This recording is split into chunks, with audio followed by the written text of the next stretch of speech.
ഏതവളാണോ സുഖപ്രസവം എന്ന വാക്ക് കണ്ടുപിടിച്ചത്? എനിക്ക് തോന്നണേ സുഖം അതിന് ശേഷം പ്രസവം എന്നായിരിക്കും. ആ സുഖത്തിലെ പൂജ്യം ലോപിച്ചു പോയി സുഖപ്രസവം ആയതായിരിക്കും. സ്ത്രീകൾ പ്രസവം എന്ന് പറഞ്ഞാൽ വളരെ കൂടുതൽ പെട്ടെന്ന് തമാശയായിട്ട് ചില പറയുന്നത് കേൾക്കാം. ആ സ്ത്രീ അവിടെ പ്രസവിച്ചിട്ട് പോയിരുന്നു ആരെങ്കിലും അരി ഇടിച്ചോളോ. ഇത്ര നിസാരമായിട്ട് സ്ത്രീകൾ വളരെ എൻജോയ് ചെയ്തിരുന്ന ഒരു പ്രോസസ്സിനെ ഇവിടുത്തെ കുറെ ആശുപത്രികളും വന്ന് ഇവിടുത്തെ കുറെ രക്ഷകർത്താക്കളെ ഇതിങ്ങനെ പ്രഷർ കയറ്റി വെച്ച് അതോടുകൂടി ആദ്യം കയറി പ്രഗ്നന്റ് ആയി കഴിഞ്ഞാൽ തന്നെ എനിക്കെന്തോ മാരക രോഗമാണെന്ന് ഒരു പെൺകുട്ടിയുടെ മനസ്സിലേക്ക് ഇട്ടുകൊടുത്ത് ഇതിനെ ഇങ്ങനെ പേടിപ്പിച്ച് 9 മാസം ഇതിനെ പ്രസവിക്കാനും പറ്റാ സിസേറിയനുമായി ആകെ കോംപ്ലിക്കേറ്റഡ് ആയി. ലോകത്താദ്യമായി സുഖപ്രസവം നടത്തിയ സേട്ടൻ അതാണ് അഖിൽ മാരാർ. പ്രസവ വേദന എന്ന് പറയുന്നത് അത് അനുഭവിച്ചാൽ മാത്രം അറിയാൻ പറ്റുള്ളൂ, പറഞ്ഞ് മനസ്സിലാക്കാൻ പറ്റിയ കാര്യമില്ല. ആ ഒരു വേദന വരുമ്പോൾ നമ്മുടെ ജീവൻ മോളിൽ പോയിട്ട് താഴെ വരും. അഖിൽ മാരാർ പറയുന്നത് സ്ത്രീകൾ ഗർഭിണിയായിരിക്കുമ്പോൾ പ്രസവിക്കണവരെ എന്തോ രോഗബാധിതരായിട്ടാണ് അവർക്ക് ഫീൽ ചെയ്യണമെന്നാണ്. അഖിൽജിയുടെ വൈഫിന് അങ്ങനെയായിരുന്നോ എന്ന് അറിയാൻ പാടില്ല. ചിലപ്പോൾ അവർക്ക് അങ്ങനെ വല്ലതും തോന്നി കാണുമായിരിക്കാം, അതോ അവരുടെ അവസ്ഥ കണ്ടപ്പോൾ ഈ ഇദ്ദേഹത്തിന് ഇങ്ങനെ തോന്നിയതാണോ തന്നെത്താനെന്ന് അറിയാൻ പാടില്ല. അഖിലിൻ്റെ വർത്താനമൊക്കെ കേട്ടാൽ തോന്നും പുള്ളിയാണ് പുള്ളിയുടെ 2 പെൺമക്കളെയും പ്രസവിച്ചത്. കാരണം പറയാൻ നല്ല സുഖമാണല്ലോ, നല്ല എളുപ്പമാണ്. എൻ്റെ സിസ്റ്ററിന് എനിക്ക് 2 കുത്ത് കിട്ടിയിട്ടോ, മരയ്ക്കില്ലായിരുന്നു എനിക്ക്. ആശുപത്രികളിലെ ആധുനിക സജ്ജീകരണങ്ങളെല്ലാം ലഭ്യമായതോടുകൂടിയാണ് ശിശുമരണ നിരക്കും ആ പ്രസവത്തെ തുടർന്ന് യുവതികൾ മരിക്കുന്നതെല്ലാം കുറയ്ക്കാൻ സാധിച്ചത്.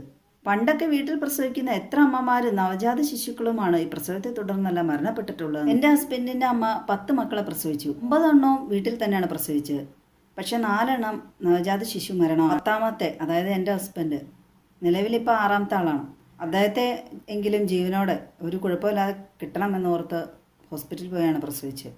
ഗർഭപാത്രമൊക്കെ ചുരുങ്ങി, അങ്ങനെയും മരണങ്ങൾ സംഭവിക്കും അമ്മമാർക്ക്. ആധുനിക സജ്ജീകരണങ്ങളിൽ ആശുപത്രികളിൽ ചെല്ലുമ്പോൾ ഗർഭപാത്രം നശിപ്പിക്കുന്നതിനുള്ള മരുന്നൊക്കെ കുത്തും. അങ്ങനെ പല പല സൗകര്യങ്ങളും ഉണ്ട്. പിന്നെ പ്രസവിക്കാൻ കുറേ നേരമായിട്ടും ബുദ്ധിമുട്ടുന്നവരുണ്ട്. കുഞ്ഞ് പകുതിയൊക്കെ വന്നിരിക്കുമായിരിക്കും, അന്നേരം സിസർ നടത്തിയൊക്കെ എടുക്കും. പുള്ളി പറയുന്നത് എൻജോയ്മെൻ്റാണ് അന്നത്തെ അമ്മമാർക്ക് പ്രസവം എന്നാണ്. അച്ഛന്മാർക്കും കണക്കാണ് അങ്ങനെ നോക്കുകയാണെങ്കിൽ.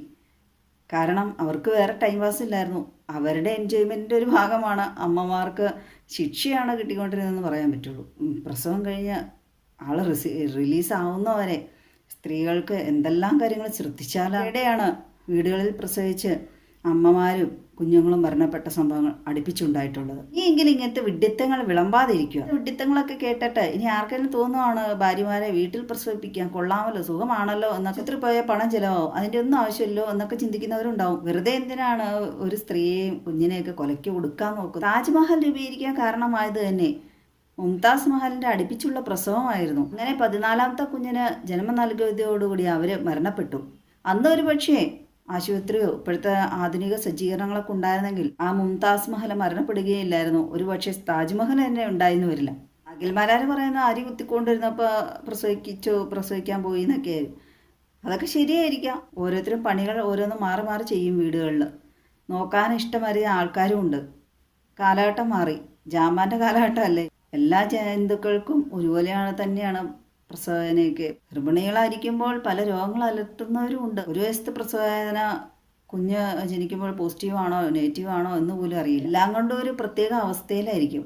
പ്രസവം കഴിഞ്ഞാലും തീരുന്നില്ലല്ലോ. പ്രസവത്തിൻ്റെ പേരിൽ സിസേറിയൻ നടത്തിയിട്ടുണ്ടെങ്കിൽ ആയുഷ്കാല വേദനയാണ് കേട്ടോ. ഇഞ്ചക്ഷൻ എടുത്ത ഭാഗത്ത് ആശുപത്രികളിൽ പോയിട്ടുണ്ടെങ്കിൽ സിസേറിയൻ നടത്തുന്നതിന് മുമ്പ് ഡോക്ടർമാർ ചോദിക്കും പ്രസവം വേണോ, സിസേറിയൻ കാലം മാക്സിമം പ്രസവം വരെ നോക്കാമെന്ന് നോക്കിയിട്ടൊക്കെയാണ് സിസേറിയൻ നടത്തുള്ളൂ. ആദിവാസി വിഭാഗത്തിൽപ്പെട്ട് അവരുടെ വീടുകളിൽ തന്നെ പ്രസവിച്ച് മരണപ്പെടുന്ന അമ്മമാരെയും കുഞ്ഞുങ്ങളെയും എന്തുകൊണ്ട് കണ്ടില്ല? അഖിൽമാരാൻ്റെ ഈ പ്രസ്താവനയൊക്കെ കേട്ടിട്ടുണ്ടെങ്കിൽ ഈ അക്യുപങ്ക്ചർ ചികിത്സക്കാർക്കൊക്കെ സപ്പോർട്ട് ചെയ്യുകയാണെന്ന് തോന്നിപ്പോൾ. അവരാണല്ലോ ഈ അടുത്തിടെയൊക്കെ വീടുകളിൽ ഭാര്യമാരെയൊക്കെ പ്രസവിപ്പിച്ച് കുഞ്ഞുങ്ങളെയൊക്കെ മരണപ്പെടാനും ഭാര്യമാരെ മരണപ്പെടാനൊക്കെ ഇടയാക്കിയിട്ടുള്ളത്. 6ഉം 7ഉം ഒക്കെ പ്രസവിപ്പിച്ചു. പ്രസവം എന്നത് ജീവൻ മരണ പോരാട്ടമാണ്.